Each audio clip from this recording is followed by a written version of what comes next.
যেই আলোচনাটা করতে চাই সেটা যথেষ্ট ভয় জাগা নিয়ে, যথেষ্ট আতঙ্কিত হওয়ার মতো, আতঙ্কিত করার মতো, এবং এই আলোচনাটা এই মুহূর্তে এই প্রেক্ষাপটে করাটা খুবই ভ্যালিড, যৌক্তিক এবং প্রয়োজনীয়। কি বিষয়ে আলোচনা করতে যাচ্ছি আপনারা হয়তো আমার ট্যাগলাইন দেখে বুঝেছেন মোটামুটি, যে কম্বাইন্ড মার্জিন যদি 53 রানসের হয় তাহলে বাংলাদেশ সুপার 8-এ যেতে পারবে না। বাংলাদেশ দল নেট রান রেটে এগিয়ে রয়েছে, বাংলাদেশ দলের অবস্থান ডি গ্রুপে খুবই পোক্ত, এবং এই অবস্থানে থাকার কারণে নেপালের বিপক্ষে বাংলাদেশ যদি পরাজিতও হয় সেই জায়গায়ও বাংলাদেশকে ছাড়িয়ে নেদারল্যান্ডসের জন্য D2 হয়ে পরের রাউন্ডে যাওয়া ইম্পসিবল হবে অনেকটাই। ক্রিকেটীয় দৃষ্টিকোণ, হিসাব নিকাশ, পরিসংখ্যানের কথা আমরা আপসা আপসা বলেছি, সারফেস লেভেলে বলেছি, হাওয়ায় হাওয়ায় বলেছি, কিন্তু যা বলেছি, যেভাবে বলেছি, আমি বলেছি, অন্যরা বলেছে, আপনারা শুনেছেন, আপনারাও বলা বলি করেছেন, সেটা রিয়েলিটির সাথে খুব কম মিলছে। দেখুন, বাংলাদেশ এই মুহূর্তে ডি গ্রুপে যে অবস্থানটায় রয়েছে সেটা হচ্ছে তারা 2 নম্বর অবস্থায় রয়েছে। সাউথ আফ্রিকা 4টা ম্যাচ জিতেছে, 4 ম্যাচে তারা 4 জয় পেয়েছে, 8 পয়েন্ট তাদেরকে নিয়ে হিসাব করার এখানটায় কোনো সুযোগ নেই। বাংলাদেশ 3 ম্যাচ খেলেছে, 2 জয় পেয়েছে, এবং বাংলাদেশের নেট রান রেট যেটা সেটা হচ্ছে 0.478। নেদারল্যান্ডস ঠিক 3 নম্বর অবস্থানটায় রয়েছে, বাংলাদেশের থেকে 2 পয়েন্ট কম তাদের, 3 ম্যাচ খেলেছে, 2টা পরাজয় 1টা জয়, এবং নেট রান রেট বাংলাদেশের যেখানটায় +0.478, নেদারল্যান্ডসের সেই রান রেটটা -0.408। অর্থাৎ যেভাবে আমরা দেখছি ব্যাপারটাকে, মাইনাস প্লাসের ব্যবধান তো রয়েছেই, পয়েন্টের পরে 4 মানে হচ্ছে মাইনাসটা বেশ দূরবর্তী মাইনাস, এবং এই সংখ্যাটা দেখে আমরা আশ্বস্ত হবার চেষ্টা করেছিলাম যে নেদারল্যান্ডস যদি শ্রীলঙ্কাকে হারিয়েও দেয়, বাংলাদেশ যদি নেপালের কাছে হেরেও যায়, তারপরও বাংলাদেশের জন্য D2 হয়ে সুপার 8-এ যাওয়াটা কোনো ধরনের সমস্যা তৈরি করবে না। আসলে কি করবে না? না, আমরা যে কথাটা বলেছিলাম, আপনারা যা বলা বলি করেছেন, কিংবা টেবিল দেখে যা মনে হয়েছিল যে খুব সহজ হবে, সেটা হতে যাচ্ছে না। দেখুন, ক্রিকইনফো, ক্রিকেটের যে কয়েকটা গুরুত্বপূর্ণ অনলাইন রয়েছে, যারা একই সাথে হচ্ছে ক্রিকেটের একটা বিশাল ভান্ডার, তারা একটা সিনারিও দেওয়ার চেষ্টা করেছেন, এবং সেখানটায় কম্বাইন্ড মার্জিন 53 দেখানোর চেষ্টা করেছেন, যেই মার্জিনটা অ্যাসিওর করতে পারলে, এনশিওর করতে পারলে নেদারল্যান্ডস বাংলাদেশকে টপকে, বাংলাদেশের রান রেটকে টপকে তারা সুপার 8-এ চলে যেতে পারবে, যদি তারা শ্রীলঙ্কাকে হারায় এবং যদি বাংলাদেশ নেপালের বিপক্ষে পরাজিত হয়। নেপালের বিপক্ষে বাংলাদেশ যদি পরাজিত হয় খুব ছোট্ট ব্যবধানে, 1 রানের ব্যবধানেও যদি পরাজিত হয়, তারপরও যথেষ্ট সম্ভাবনা থাকবে নেদারল্যান্ডসের বাংলাদেশের রান রেটকে টপকে পরের রাউন্ডে চলে যাবার। ঘটনাটা কোন জায়গায় আমি যদি আপনাদেরকে একটু ব্যাখ্যা করি, ব্যাখ্যাটা তারা এরকম।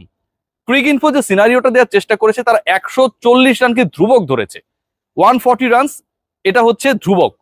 অর্থাৎ দুই দলের ক্ষেত্রেই যেহেতু এখানটায় 53 রানকে মার্জিনাল পয়েন্ট ধরা হয়েছে, জয়ের মার্জিনের ওই 53 রান কম্বাইন্ড মার্জিন ধরা হয়েছে, সো রান রেটটা এনশিওর করার জন্য বা রান রেটের হিসাবটা সহজে করার জন্য 140 রানকে ধ্রুবক ধরা হয়েছে। কেমন ব্যাপারটা আমার কাছে মনে হয় যে আপনারা এখন বুঝবেন, আমি যদি আপনাদের বোঝানোর চেষ্টা করি।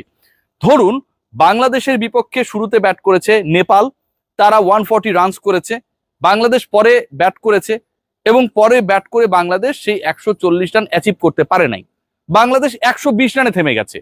তার মানে কি দাঁড়ালো? বাংলাদেশ 20 রানে ম্যাচটা হেরে গেছে। আমি কিন্তু ধরতে বলেছি, ঘটনা এরকমটাই হবে, এরকমটা না। আবার একইভাবে অপর যে ম্যাচটা অনুষ্ঠিত হচ্ছে, বা একই দিনে মাত্র 1 ঘন্টা পরেই যে ম্যাচটা মাঠে করাবে, বাংলাদেশের ম্যাচ শুরু হবে ভোর 5:30টায়, এবং পরের ম্যাচটা অর্থাৎ নেদারল্যান্ডস এবং শ্রীলঙ্কার ম্যাচ শুরু হবে ভোর 6:30টায়। সেই পার্টিকুলার ম্যাচে নেদারল্যান্ডস আগে ব্যাট করেছে, এবং আগে ব্যাট করে তারা 140 রানই করেছে। যেহেতু 140 রানকে আমরা ধ্রুবক ধরে নিচ্ছি, বাংলাদেশের বিপক্ষে নেপাল 140 করে বাংলাদেশকে 120 রানে প্যাকেট করেছে, তারা 20 রানে জয় পেয়েছে। নেদারল্যান্ডস শ্রীলঙ্কার বিপক্ষে ব্যাট করতে নেমেছে, তারা 140 রান করেছে, তারা শ্রীলঙ্কার বিপক্ষে 33 রানে জয় পেয়েছে। 33 + 20, এই যে দুটোকে যোগ করলে হয় সংখ্যাটা, সেটা হচ্ছে 53। যদি ঘটনা এরকম হয়, অর্থাৎ দুই ম্যাচের জয় পরাজয়ের যোগফল যদি 53 হয়, মার্জিনাল 53 যেটাকে বলা হচ্ছে, সেই সংখ্যাটা যদি অ্যাচিভ করতে পারে বাংলাদেশ, যেখানে পরাজিত হবে 20 রানে, অথবা বাংলাদেশ যদি 10 রানে পরাজিত হয়, সেখানটায় নেদারল্যান্ডস জয়ী হবে 43 রানসে। দুটাকে যোগ করলে 43 + 10 কত হচ্ছে? সহজ হিসাব 53। এই 53-র ব্যবধানটা অ্যাচিভ করতে পারলেই বাংলাদেশের রান রেটকে ক্রস করে নেদারল্যান্ডস চলে যাবে এবং সুপার 8-এ তারাই খেলবে। ধরুন, এই ব্যবধানটা আমি যেটা বললাম যে 20 রানে, আপনাকে সহজে বোঝানোর জন্য সেটা বলেছি। 140 রানের যে ধ্রুব সত্য বা ধ্রুবক ধরা হয়েছে দুই দলের ক্ষেত্রেই, যে এটাই হচ্ছে মানে বেস পয়েন্ট, এবং এখান থেকে আসলে জয় পরাজয়ের ব্যবধান নির্ধারিত হবে। আমরা তো আসলে জানি না কোন দল কত রান করবে। সো এটা এমনও হতে পারে যে নেপাল 140 রানই করলো এবং বাংলাদেশ এই 140 রান অ্যাচিভ করতে গিয়ে 115 রানের বেশি করতে পারলো না, ওভার শেষ হয়ে গেল, অল আউট হলো না, তাহলে ব্যবধান কত হলো? 25 রান। শ্রীলঙ্কার বিপক্ষে যদি নেদারল্যান্ডস 28 রানে জয় পায়, সেক্ষেত্রে 25 প্লাস 28 হয় 53, অর্থাৎ নেদারল্যান্ডস করলো 140 এবং শ্রীলঙ্কা 112 রানের বেশি করতে পারলো না। তারপরেও বাংলাদেশকে টপকে নেদারল্যান্ডস টপ 8-এ চলে যাবে। সবচেয়ে বড় ব্যাপার যেটা, যে আমরা যেটা ভাবছিলাম, আমরা যেটা মনে করছিলাম যে বাংলাদেশ হেরে গেলেও, নেপালের বিপক্ষে পরাজিত হলেও বাংলাদেশের যথেষ্ট সুযোগ থাকবে টু কোয়ালিফাই, সেই জিনিসটা আসলে এই মুহূর্তে এই ইকুয়েশনে ক্রিকইনফো যে ইকুয়েশনটা দেখিয়েছে, একটা সিনারিও দেখানোর চেষ্টা করেছে, সেখানটায় সাপোর্ট করে না। যেই মাঠে খেলা হয়েছে ভয়ের জায়গাটা ঠিক সেখানটায়। এখানটায় নেপাল ডে নাইট ম্যাচ খেলেছে, ডে নাইট ম্যাচ বললে ভুল হবে, নাইট ম্যাচ খেলেছে। এখানটায় তারা অল্পের জন্য জিততে পারেনি, তারা একটা বিশাল কনফিডেন্স পেয়েছে এক রানে পরাজিত হলেও। দক্ষিণ আফ্রিকার মতো ব্যাটিং লাইন আপের বিশাল পরীক্ষা নিয়েছে তাদের বোলিং অর্ডার। সো এই ঘটনাগুলো যখন ঘটেছে মাত্র একদিনের ব্যবধানে, সেই দলটা নিশ্চয়ই বিশ্বকাপটাকে আরো রাঙানোর জন্য, আরো স্মরণীয় করার জন্য, যাদের হারানোর কিছু নেই, বাংলাদেশের বিপক্ষে সর্বোচ্চ শক্তি দেবে। বাংলাদেশের ভয়ের জায়গা যে জায়গাটায়, সেটা হচ্ছে ধরুন নেপাল যদি আগে ব্যাট করে এবং বাংলাদেশের টপ অর্ডার তাদের ধারাবাহিকতা বজায় রেখে যদি শুরুতেই কলাপস করে, ঠিক সেই জায়গাটায় কিন্তু টিম টাইগার্সের ওই 140-এর যেটাকে ধ্রুবক ধরা হয়েছে ক্রিকইনফোর হিসাবে, সেই রান চেস করতে যাওয়াটা বা রান চেস করতে পারাটা কিন্তু অনেক ক্ষেত্রেই টাফ হয়ে যেতে পারে। সাউথ আফ্রিকার বিপক্ষে যদি আমরা ম্যাচটা দেখি, যেখানটায় বাংলাদেশ 113 চেস করতে পারে নাই, আমি বলছি না যে একই ঘটনা ঘটবে, একই ঘটনা পুনরাবৃত্তি হবে। ইউএস এর সাথে সেন্ট ভিনসেন্টের অনেক পার্থক্য রয়েছে, আর্নসভেল স্টেডিয়ামের সাথে যেখানটায় খেলা হবে নাসাউ কাউন্টি ক্রিকেট গ্রাউন্ডের অনেক পার্থক্য রয়েছে, সাউথ আফ্রিকার সাথে নেপালের অনেক পার্থক্য রয়েছে, কিন্তু বাংলাদেশের টপ অর্ডারের কোনো পার্থক্য নেই, প্রত্যেকটা ম্যাচেই তারা ফেল করে।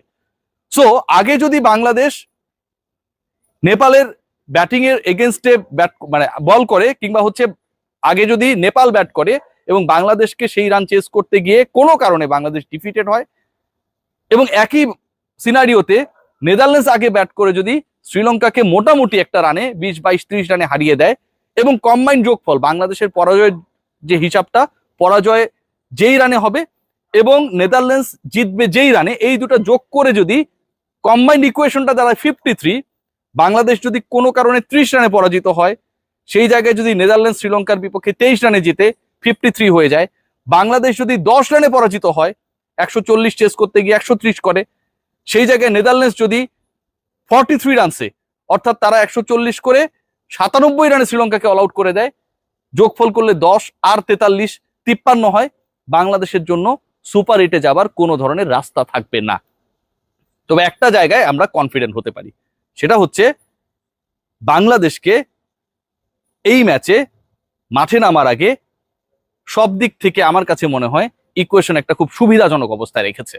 সেটা হচ্ছে বাংলাদেশ জিতলে থ্রু, এবং বাংলাদেশ যদি জিতে যায় এরকম কোনো ইকুয়েশন আসবে না, কিন্তু বাংলাদেশ যদি পরাজিত হয় তাহলে কিন্তু সুপার 8-এ বাংলাদেশের যাওয়াটা অনেকাংশই ভাগ্যের উপর চলে যাবে। কারণ আবারও বলছি, কারণ ইকুয়েশন সমীকরণের কথা এই মুহূর্তে আমরা হয়তো 140 রানকে ধ্রুবক হিসেবে ধরে আলোচনা করছি, কিন্তু বাংলাদেশ নেপাল শ্রীলঙ্কা নেদারল্যান্ডস ম্যাচ একই সময়ে কিন্তু শুরু হচ্ছে না। বাংলাদেশের থেকে 1 ঘন্টা পরে যে ম্যাচটা শুরু হবে, বাংলাদেশ সময় 5:30টায় যে ম্যাচ শুরু হবে, সেটা হচ্ছে বাংলাদেশ এবং নেপালের ম্যাচ, এবং বাংলাদেশ সময় ভোর 6:30টায় যে ম্যাচটা শুরু হবে, সেটা হচ্ছে শ্রীলঙ্কা বনাম নেদারল্যান্ডস ম্যাচ। সো বাংলাদেশের ম্যাচটা স্বাভাবিকভাবে আগে শেষ হবার কথা, এবং 1 ঘন্টা অনেক বড় সময়, 1 ঘন্টা অন্তত 13 থেকে 14 ওভার হয়ে যায়। নেদারল্যান্ডস তাদের করণীয়, যদি বাংলাদেশ ডিফিটেড হয়, সেটা জেনেই মাঠে নামবে, তাদের কোন হিসাব, কোন সমীকরণ, কোন ইকুয়েশন মিলাতে হবে সেটা জেনেই মাঠে নামবে। বাংলাদেশের জন্য tough fight, they have to win. যদি বাংলাদেশ পরাজিত হয়, নেদারল্যান্ডসের খুব ভালো সুযোগ রয়েছে শ্রীলঙ্কাকে বিট করলেই টপ 8-এ চলে যাবার।